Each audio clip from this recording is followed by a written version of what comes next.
Hey guys, welcome to Faith and Fabric. I am Jen Frost and I am so excited to be the next stop on the Dream Big Quilt Along. This is such a fun journey and we have a lot to talk about today as we continue quilting our panel. Now before we get started, I did want to let you know that because this video is a little bit long, it is broken up into chapters. And if you click below, you can see where each of the chapters are. So that way you can jump ahead, you can repeat something if it's helpful, you can skip a section if it doesn't apply to you. And that way you can make the best use of your time too, okay? So before we get started, I wanted to take you through my Dream Big panel because this is a quilt along that we're all making our own and mine probably looks a little bit different than yours so far. So first off, you can see I went with the green panel.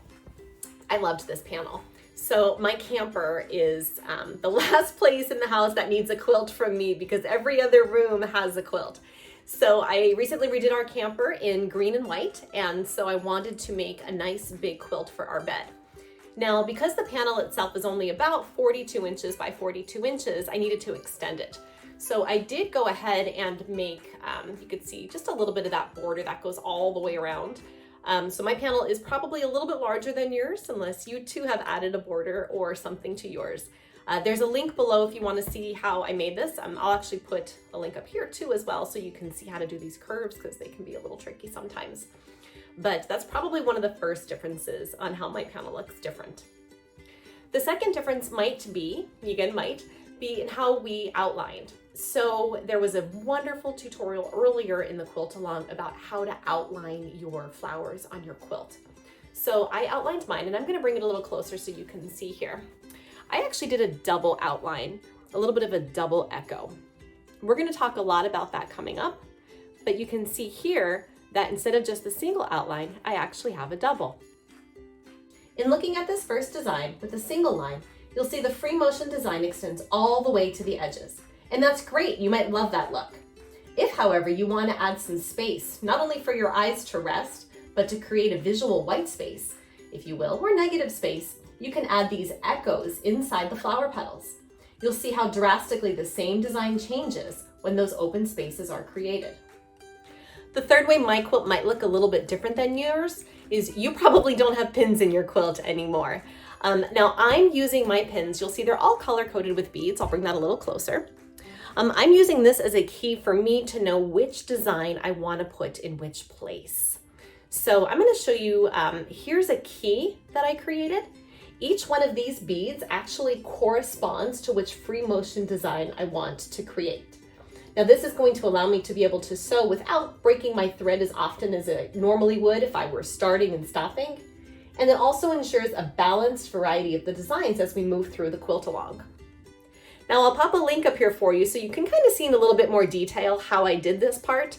Since this isn't part of what today's video is meant for, I didn't want to get too far into it on this video, but I did want to explain some of these basic differences on why, maybe like your quilt might be a little bit different than mine and vice versa as we all continue throughout this quilt along, kind of making each one of these quilts our own. So let's get started with our free motion design for today. So today we're going to be talking a lot about echoes and swirls. Now we started to mention the echoes already by putting that little bit of an echo, that second petal outline, if you will, that creates a soft echo. We're going to take that to the next level in a few minutes here, but we're actually going to start off first by looking at the swirls. Now, if you have been around Faith and Fabric for a while, you know that I love free motion quilting, and we do a free motion Friday, most Fridays, where we take a look at a free motion design and we tie it into scripture. So a while back, we actually did swirls. I'll put a link up here to that if you want to check out the scripture tie-in. But if you don't want to, don't worry. We're going to be diving into that fully here. Let's take a look at some tips on how to create those swirls. Your first tip is to pre-plan whether you want tight or loose swirls. You want to pre-plan this because you want to make sure that you're staying consistent in your design throughout your quilt top. Your second is to know your exit strategy. You want to exit each curve in the direction you want to be going, so be sure to always look ahead when you're coming out of your curve. The second design we're going to be making is a variation of those swirls. We're going to be adding some flower petals to them. I love how it ties into this whole Dream Big panel with the flowers. So we did do a free motion Friday on this. I'll pop that link up here in case you're interested in checking that out as well. But we'll be looking at that again today. So let's take a look at that design and how it slightly varies and what some tips are for creating it. You want to keep your swirls loose so that you have room to make the flowers coming out of the spiral. You're going to need more room than you left when you were making the spirals. You want to echo each flower portion on the spiral once, twice, even 3 times, as many times as needed to help fill the space and to position yourself in a place as you begin your next spiral. You want to swirl away from the direction you want to end up going if you're in a tight corner and you only want a single line of flowers. So let's practice these designs before we put them on our quilt. I have a line designer, which I love. Here's a full video link on how to use a line designer, but we're gonna head over to mine on the table here and just kind of practice those designs first before we put them on our quilt. So here's my line designer, and I love this because it is the best free motion practice tool that I've seen on the market. Now there is a link to this down below in the comments, but basically what it is it's a beautiful wooden frame with your thread or a dry erase marker, and you can put your fabric panels in here and actually practice moving your hands around to get that muscle memory before you head over to your sewing machine and do it on your quilt. So I completely recommend this to all of my friends, all of my students. This is a great, great tool to have in your house.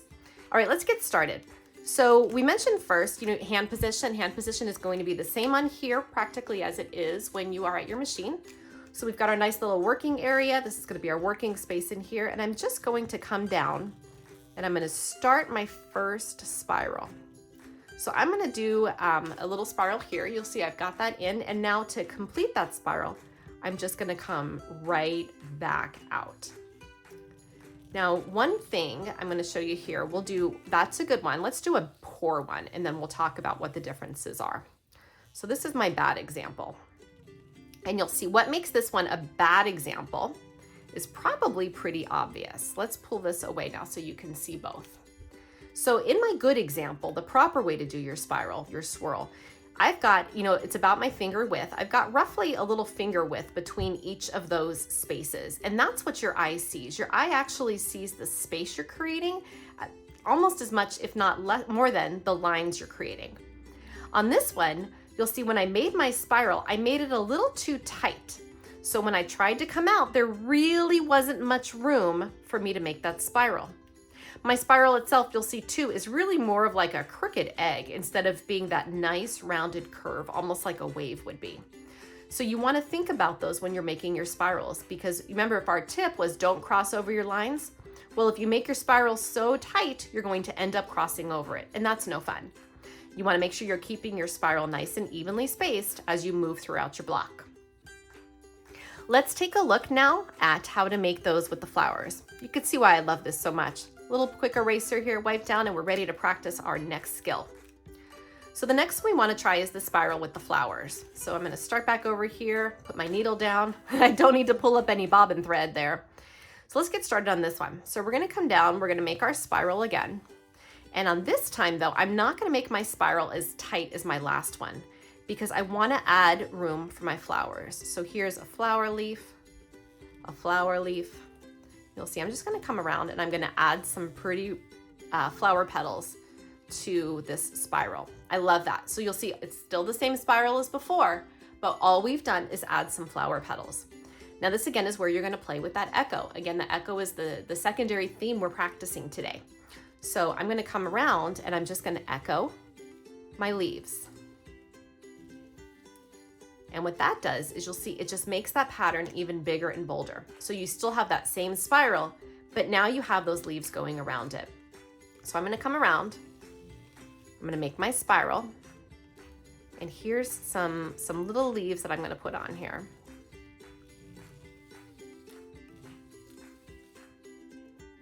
There's my little leaves, and now you'll see I'm going to come out, I'm going to echo them and fill in that space.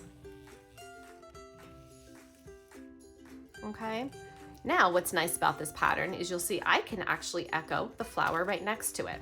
So I can continue to create that echo effect and now start a new curve.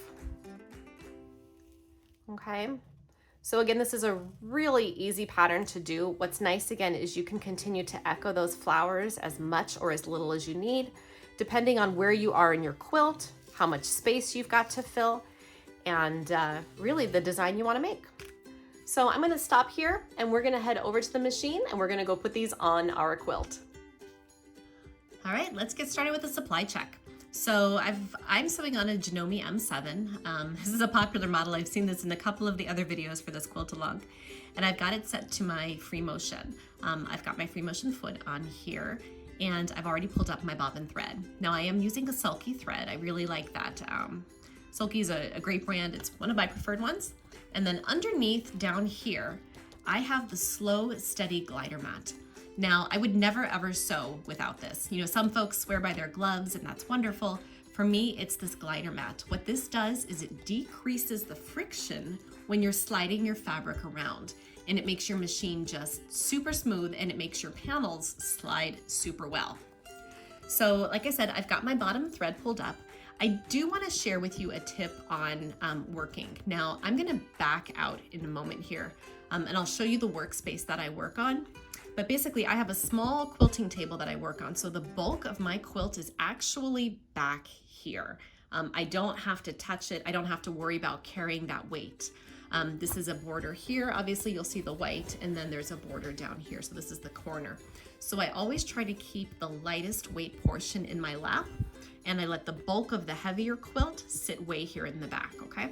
So just a little bit of a tip so you're not trying to lug all that weight around all the time. So this is my green. I'm gonna take my green pin out. Green for me designates that this is going to be the spirals. So let's go ahead and make some spirals together. All right, so just like we watched before, we'll go ahead and get started. So I'm gonna come around, start with a tight little spiral here, and I'm gonna come right back out of my spiral, follow it around, and then make the next one. So one thing you'll need to figure out is how tight you want to make your spirals. Now I'm keeping mine probably at about, I would say, 1/4 of an inch in distance apart, between 1/4 and 1/8. You know, I'm varying some of the shapes of them, making some a little bit wider, a little bit more narrow. You know, I want to make sure that these don't end up looking too much like my flowers. Now, because my flower spirals are going to be a little bit further apart, I'm trying to keep these a touch more narrow, a touch tighter together, so they really do have that difference on my quilt, right? Because I think the last thing any of us want is to work so hard on this quilt and then have everything end up looking the same. So I'm going to go ahead and speed this up a little bit and finish off my first round of spirals here, and then we're going to come back together and we will make the flower petals.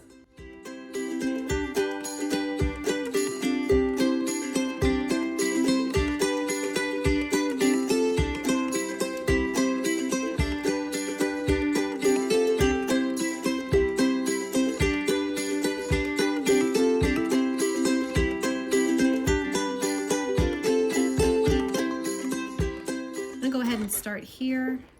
We'll pull up that bottom thread together, and we'll get started. Now again, as mentioned, you can, here we go. You're gonna make these spirals just a little bit larger when you come around. So I'm gonna stop right there and show you. So already you'll see, again, I didn't come in on my spiral. I kind of made almost more like half of an O, so it's probably, you know, 3/4 of a circle, but I didn't close off that last quarter, whereas when I made my spirals, I would swing in. On this one, I'm not swinging in as far because I really want to make sure I've got the room to make those flower petals. So let's go ahead and make our first flower petal here. Okay, so you'll see I'm just going to come around, I'm swinging in for my flowers, and now I'm going to echo that. So come right back out and just echo each one of those little spots I made. I'm gonna stop here. So a great tip is if you see when I'm stopping either at the point of my circle or I'm stopping at one of the points of those flower echoes that I'm making. And what that's doing is that's giving me an opportunity to not stop in the middle of my line. If I were to stop in the middle of a line, you would really see when you try to start up, because you're never gonna be able to re-get that smooth of a curve. Okay, so I've got my first spiral started, or done rather, and I've got the echo going around that with the flower. So now we're gonna put another one over here. So I'm gonna just continue, and again, this is why this isn't so easy. You can come around put a nice little echo here. Again, stopping at about 3/4. And I'm just gonna start putting my flowers going around this curve, this little swirl. Come back up and around. And again, remember the key here is keeping that distance, and I'm keeping a little bit more of a distance this time. I've got about 1/2 inch to 1/4 inch, as opposed to before when I was doing more of an 1/8 to 1/2. So I've got my second, and you'll see I've looped this one 2 different times. So I've got the curve and a loop and a loop. And now I'm gonna just go ahead and, just for sake of the demo, I'll show you how, if I didn't wanna start another swirl here, I can actually just echo this flower. You'll remember we did this over on that line designer. And what that does is it gives you that flexibility to move throughout your pattern, getting to where you want to be within your leaf while still continuing that echo design. So I'm gonna go ahead and speed this up, and then we'll meet at the end to take a look at the two.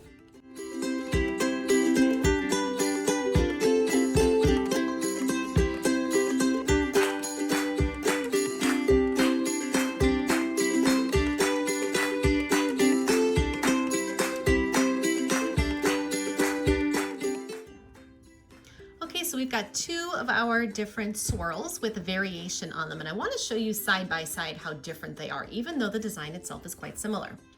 So here's where we started with those swirls. We kept our little swirls a little bit tighter and a little bit closer together by coming all the way in and then making that arch. When we did our floral swirls, we went ahead and we made that same swirl. We started off, but we didn't make it quite as tight as these, and then we created those little flower petals coming right off of it. And so you can see, even when these 2 designs are side by side, they really do look a lot different, again, because of some very distinct differences we made, keeping these swirls a lot closer, keeping these further apart, and then adding in that little flower petal design. So let's take a look at another way we can continue to play with our echoes. For example, you can start with a simple echo like we did today, where the free motion quilting is the outline of the petal, the secondary echo, and the spirals that fill it. You could also make the echo part of the spiral by adding the spiral into the echo and making the negative space smaller in the center. You'll see here how we've taken the previous ideas and completely turned it on its head by simply putting the spirals in the echo itself. The very last design we're going to look at today is just what happens when you take this little second line, the second echo, and just repeat that all the way through to make a straight line. Now I'm very excited about this because I think this design is going to make such a nice balance to the 2 we've already done. So for me, this is designated by my pink. So I'm going to pop this guy off. I already got my bottom thread pulled up here, and we're going to go ahead and quilt this. So, you can obviously, I still have my free motion foot on here. You can obviously do this with a walking foot if you really wanted to make your lines much more equal distant. I'm not worried about that. I kind of like the varying look. So I'm gonna have some of mine semi closer, some a little bit further apart, all within. I'm gonna shoot for probably about, just around that 1/2 inch mark. So let's get started here. So I'm starting right on the line because I am gonna be connecting it all the way through. So I'm gonna come up and just echo all the way through this little leaf here. Come down. Oop, that was a little bit bigger than I planned. And then just continue to almost make like a little bit of a rainbow here. So this is a simple echo. You're just kind of like repeating over and over and over. But again, what I like about this design is the straightforwardness of it on how it just provides that little bit of contrast. And the basic echo, again, just continues to repeat. So I'm gonna go ahead and pause it here in a minute since I get to the end here, because this is a pretty straightforward design. But you can see if I pause here, again, what a different contrast this is creating. So it still obviously has the curves, which complements the curves we've made, but you're taking that little bit of an echo that we started here on the outside, and you're just pulling that echo all the way through. So thank you so much for joining me for the 3rd round of the Dream Big Quilt Along. If you are on social media, please go ahead and continue to use that tag that we have so we can see your gorgeous work. I'm on there as Faith and Fabric. I would love to follow along with you. And if you haven't already, go ahead and give this video a like if you found something helpful. We have a lot of content continuing to come out every single week, so be sure to subscribe so you get notified when new content comes out. And I am so happy to have you on board. Looking forward to seeing how your quilt turns out. We'll talk to you soon. Bye-bye.